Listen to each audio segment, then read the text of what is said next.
तीन भुवन में सार वीतराग विज्ञानता शिव स्वरूप शिवकार नमहु त्रियोग संहारिके। पंच परमेष्टि भगवान की जय। संत शिरोमणि आचार्य विद्यासागर जी महाराज की जय। पिछली पाठशाला में आपने देशव्रत और अनर्थ दंड व्रत में दो अनर्थ दंड व्रत की बात कर ली थी। पहला अनर्थ दंड था अपध्यान, किसी की हार जीत, किसी के धन का लाभ अलाभ, इसकी चिंता नहीं करना। अगर करते हैं तो अनर्थ दंड होता है, बिना मतलब के और पाप का बंद होता है, वो नहीं करना। पहला अनर्थ दंड व्रत। दूसरा था किसी को खेती आदि व्यापार आदि के बारे में बता के उसे हिंसक कार्यों में न लगाना, पापोपदेश। इन दो की चर्चा पहले हो गई। अब आज शेष जो तीन अनर्थ दंड व्रत बचे, आज उनकी चर्चा हम करते हैं। अपनी अपनी किताब खोल लीजिए और आराम से एक एक को पढ़िए। कर प्रमाद जल भूमि वृक्ष पावक न विराधे। कर प्रमाद जल भूमि वृक्ष पावक न विराधे। असि धनु हल हिंसोपकरण नहीं दे यश लाघे। असि धनु हल हिंसोपकरण नहीं दे यश लाघे। राग द्वेष करतार कथा कबहू न सुनीजे। राग द्वेष करतार कथा कबहू न सुनीजे। औरहु अनरथ दंड हेतु अघतिने न कीजे। औरहु अनरथ दंड हेतु अघतिने न कीजे। तीसरा अनर्थ दंड है प्रमादचर्या। अब उसको पढ़ाया जाएगा। अपनी किताब में एक एक शब्द पर उंगली रखते हुए चलें, और जो शब्द आपको कड़ा लग रहा है ना, और जिसका अर्थ मैं बताऊं, उसे अपनी कॉपी में लिख लें, ताकि जब आप उसका रिवीजन करेंगे ना, तो आपको उससे बड़ी मदद मिलेगी। लिखते चलिए और देखते चलिए। अब तीसरा अनर्थ दंड व्रत देखें, नाम है प्रमादचर्या त्याग। देखें, कर प्रमाद, प्रमाद करके। प्रमाद माने आलस्य भी है, और प्रमाद माने है मोक्ष मार्ग के अनुपयोगी कार्यों को करना, मोक्ष मार्ग में आदर रहित होकर कार्यों को करना। तो कर प्रमाद, प्रमाद करके जल, भूमि माने पृथ्वी, वृक्ष और अग्नि, इनकी विराधना ना करे। फिर देखें, प्रमाद करके अर्थात अपने आत्म कल्याण की ओर आदर भाव ना रखता हुआ, उसकी चिंता ना करता हुआ जल की विराधना ना करे। नहा सकते हैं आधी बाल्टी में, 2 बाल्टी 4 बाल्टी में नहा रहे हैं, बहुत बड़ा टब भर लिया उसमें नहा रहे हैं, स्विमिंग पूल में नहा रहे हैं, सारे पानी को फेंकवा दिया, ये जल की विराधना। भूमि की विराधना, बैठे बैठे जमीन को खोदना, भूमि की विराधना। तीसरी वृक्ष, खड़े हुए हैं वृक्ष के पत्तों को, कच्चे फलों को तोड़ना, फेंकना, डालियों को हटाना आदि, ये वृक्ष। और पावक माने अग्नि, मतलब अग्नि जल रही हो उसको बुझाना, ये विराधना ना करे। फिर देखें, प्रमाद पूर्वक या प्रमाद करते हुए जल, भूमि माने पृथ्वी, वृक्ष माने पेड़ और अग्नि, इनमें जो जीव हैं उनकी विराधना ना करें। ये हुआ प्रमादचर्या नामक अनर्थ दंड का त्याग। आगे आए, इसके बाद आया हिंसादान। असी माने तलवार, धनु माने धनुष, हल माने हल आदि जो हिंसा के उपकरण हैं, अर्थात जिनके द्वारा हिंसा होती है। कौन कौन?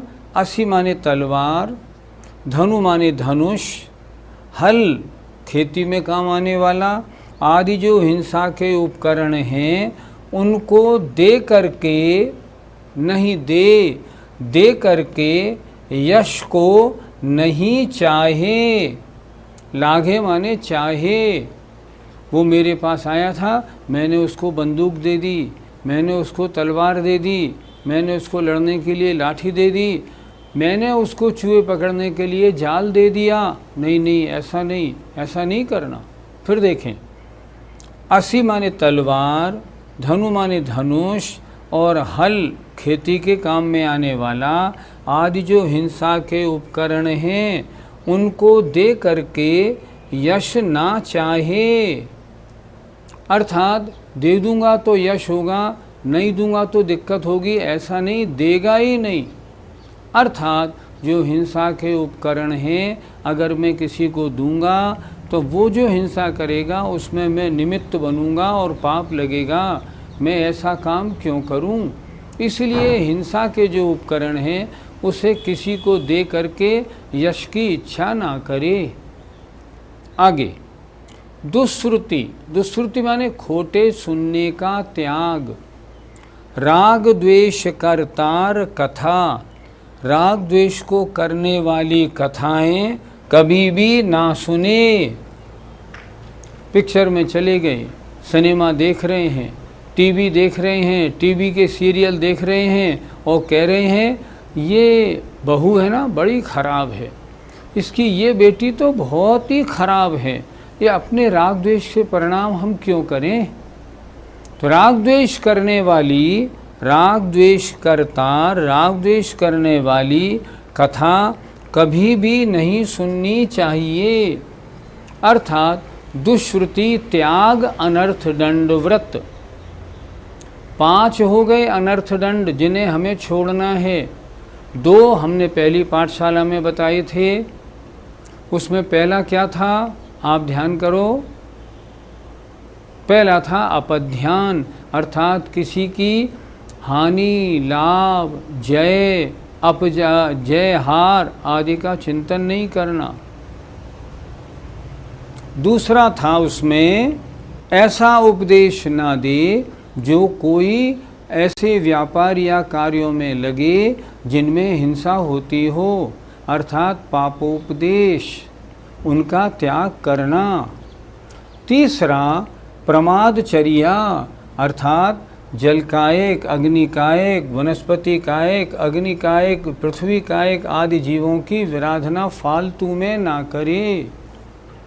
और चौथा है हिंसादान, अर्थात जो हिंसा के उपकरण तलवार, धनुष, हल आदि हैं उनको किसी को ना देना, अन्यथा उसके द्वारा की हिंसा में आपकी अनुमोदना बनेगी। और 5वां है दुश्रुति, राग द्वेष करने वाली कथाएं कभी भी नहीं सुननी चाहिए। 5 अनर्थ दंड हैं। ये ऐसे व्यर्थ के काम हैं जिन्हें करें अपना लाभ कुछ नहीं। आप पिक्चर देख रहे हैं, इसने उसको मारा, इसने उसको फेंका, आपका ना क्या लाभ हुआ? कुछ भी नहीं। तो क्यों देखना इनको? त्याग कर देना। इसीलिए जो व्रती है, जो अनर्थ दंड व्रत लेता है, वो पिक्चर नहीं देखता।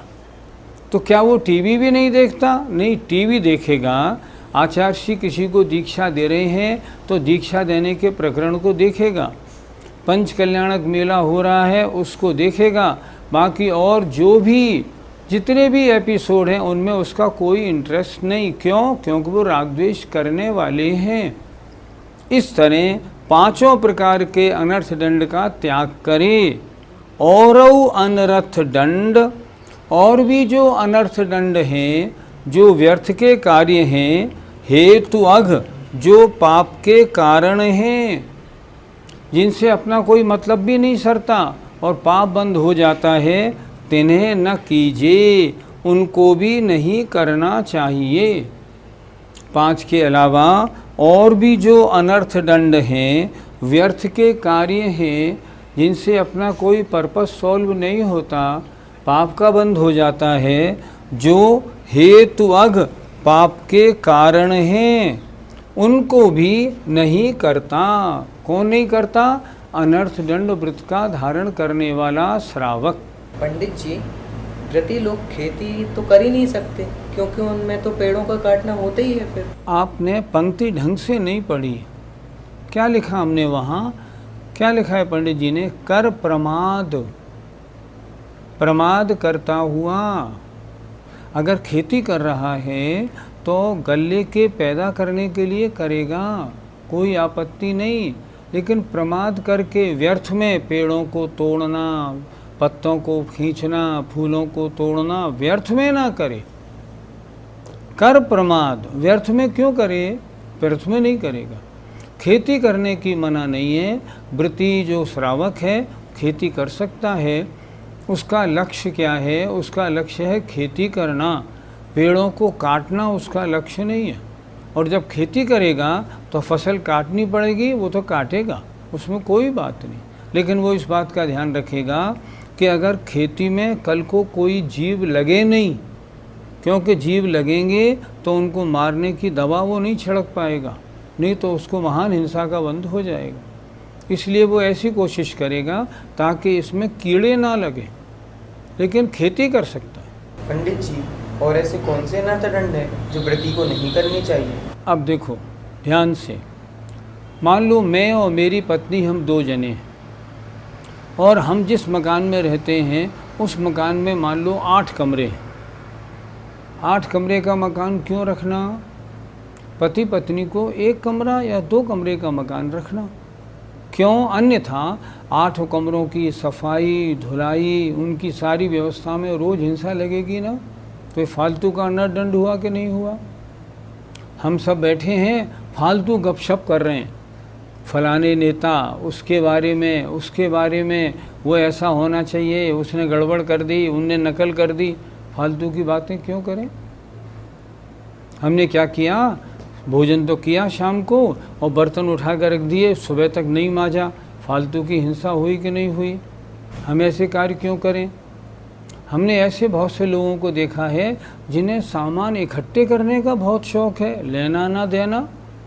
एक हमारे सज्जन हैं, वो क्या करते हैं, जितनी भी शादियाँ होती हैं ना, उनके कार्ड इकट्ठे करते रहते हैं। एक दिन हम उनके यहाँ गए तो हमने एक अलमारी पूरी उन कार्डों से भरी हुई देखी। हमने पूछा, इनका ये अलमारी में ये कार्ड कैसे रखे हैं? बोले पिछले 25-30 साल में जितनी शादियां हुई हैं सबके कार्ड मैंने रखे हुए हैं। क्या लाभ? अब आप रखोगे तो उनमें दीमक कीड़े लगेंगे कि नहीं लगेंगे? बिल्कुल लगेंगे। हम क्यों करें इकट्ठा? जो चीज़ बेकार हो गई है उन्हें हटा दो ना फ़ौरन। क्यों रखते हो तुम? अगर रखेंगे तो हिंसा का कारण होगा। आपने गाड़ियाँ, एक बॉम्बे के सज्जन हैं, उनके यहाँ 94 4 व्हीलर गाड़ियाँ हैं। घर में पति पत्नी 2 जने हैं, इतनी गाड़ियाँ क्यों रखना? क्यों? अगर रखोगे तो इनकी धुलाई सफाई रोज़ करनी पड़ेगी। ये सब फालतू के अनर्थ दंड हैं। ऐसे बहुत से हिंसक वाले कार्य हैं। अब मकान की आप सफाई नहीं कर रहे हैं तो उसमें गंदगी भरेगी, कीड़े पड़ेंगे। ऐसा क्यों? पुराने अखबार की रद्दी है, 6-6 महीने 2-2 साल 4-4 साल तक की रखी है। क्यों रखी है इतनी? फ़ौरन जो चीज़ बेकार है उसे हटाते जाओ ना। अगर हटाते जाएंगे तो कीड़े नहीं लगेंगे, फालतू हिंसा नहीं लगेगी, पाप का बंध नहीं होगा। इसलिए सीधी सी बात, जो कार्य जिनसे मेरा कोई मतलब नहीं और जिनसे पाप बंद होता है, ऐसे जितने भी कार्य हैं मैं उनसे बचूं। यहाँ पंडित जी ने 5, आचार्यों ने भी 5 अनर्थ दंड बताए हैं, उनका वर्णन कर दिया। शेष जो आपको व्यर्थ के लगे उन्हें हटा दें। श्रावक का जो एक देश चारित्र था उसमें 5 अणुव्रत, 3 गुणव्रत और 4 शिक्षाव्रतों को धारण करना था। 5 अणुव्रतों की बात हो गई, 3 गुणव्रत, दिग्व्रत, देशव्रत, अनर्थ दंड की बात भी हो गई। आइए अब 4 शिक्षाव्रत की बात करते हैं। धर और समता भाव सदा सामायिक करिए। धर और समता भाव सदा सामायिक करिए। परव चतुष्टय माहि पाप तज प्रोषध धरिए। परव चतुष्टय माहि पाप तज प्रोषध धरिए। भोग और उपभोग नियम करि ममत निवारे। भोग और उपभोग नियम करि ममत निवारे। मुनि को भोजन देय फेर निज करहि आहारे। मुनि को भोजन देह फिर निज करहि आहारे। इन 4 पंक्तियों में 4 शिक्षाव्रत की बात है। अणुव्रत कहते हैं एक देश हिंसादि पापों का त्याग करना। गुणव्रत कहते हैं जो अणुव्रतों में विशेषता लाएं वे, और शिक्षाव्रत उन्हें कहते हैं जो मुनि धर्म की शिक्षा दें। देखें ये कितने होते हैं शिक्षाव्रत? 4। पहला शिक्षाव्रत है सामायिक शिक्षाव्रत। देखें जरा, धर उर समता भाव। उर माने हृदय में समता भाव धारण करके। उर माने हृदय में समता भाव धारण करके सदा सामायिक करनी चाहिए। 2 प्रतिमाधारी जो सामायिक शिक्षावृत्ति है, 2 प्रतिमाधारी, वो दिन में 2 बार सुबह और शाम सामायिक ज़रूर करता है। तो कह रहे हैं हृदय में समता भाव धारण करके, धर्म माने धारण करके, सदा माने प्रतिदिन हमेशा सामायिक करनी चाहिए। पहला सामायिक शिक्षाव्रत। दूसरा प्रोषधोपवास व्रत। पर्व चतुष्टय माहि। पर्व कितने? 4 पर्वों में। माहि माने में। पर्व कितने हर महीने आते हैं? 4। 2 अष्टमी, 2 चतुर्दशी।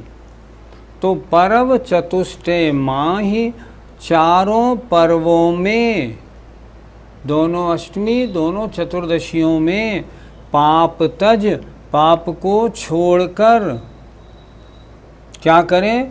प्रोषद धरिए, प्रोषदोपवास धारण करना चाहिए। प्रोषदोपवास ये दूसरा शिक्षाव्रत। देखें 4 पर्वों में, चतुष्टय माने 4 पर्वों में, दोनों अष्टमी दोनों चतुर्दशियों में पाप को छोड़कर प्रोषदोपवास धारण करना चाहिए। दूसरा शिक्षाव्रत। तीसरा भोग और उपभोग, मतलब भोग और उपभोग की जो वस्तुएं हैं उनका नियम करके शेष और वस्तुओं से ममत्व को निवारे माने दूर करे।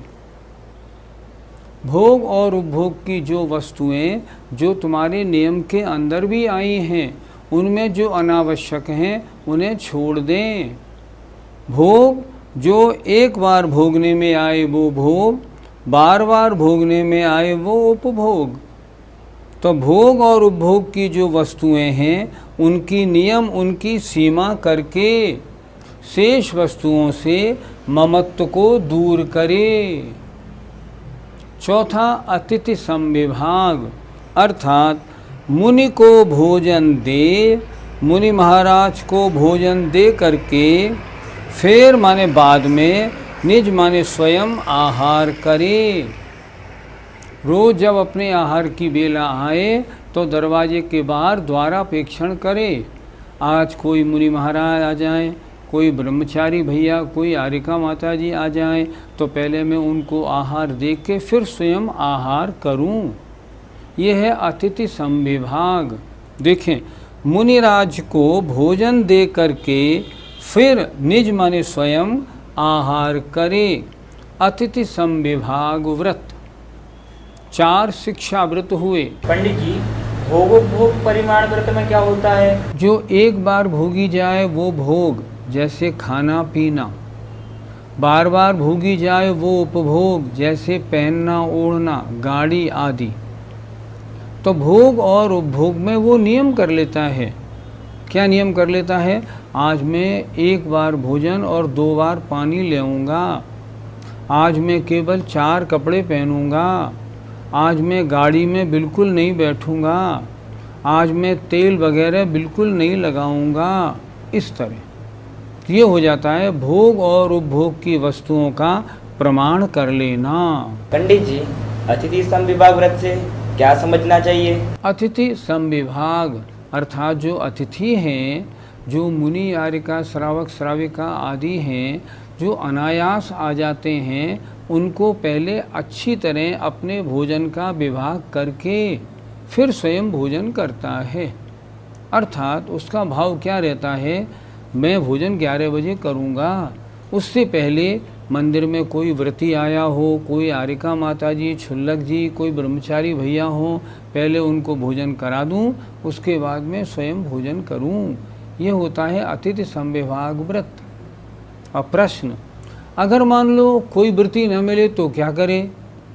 तो फिर ये करे कि नहीं मिले तो भोजन करने से पहले 3 बार 9 बार नमोकार मंत्र पढ़े और भावना करे, आज मेरे पुण्य कर्म का उदय नहीं था, कोई व्रती नहीं आया, मैं भावना करता हूँ पूरे मध्यलोक में जितने भी मुनि आरिका श्रावक श्राविकाएँ हैं उन सबका निरंतराय आहार हो। मैं तो नहीं दे पाया, लेकिन जितने हैं उनका आहार निरंतराय हो, मेरे क्षुधा रोग का नाश हो। और आगे, आज का ये भोजन मेरे ज्ञान वैराग्य में वृद्धि का कारण हो। ऐसा करके फिर भोजन करें। आप सब जो हमारा टीवी देख रहे हैं उन सब से निवेदन है, महान आचार्य वीरसेन स्वामी ने धवला जी में कहा है, नित्य प्रति आप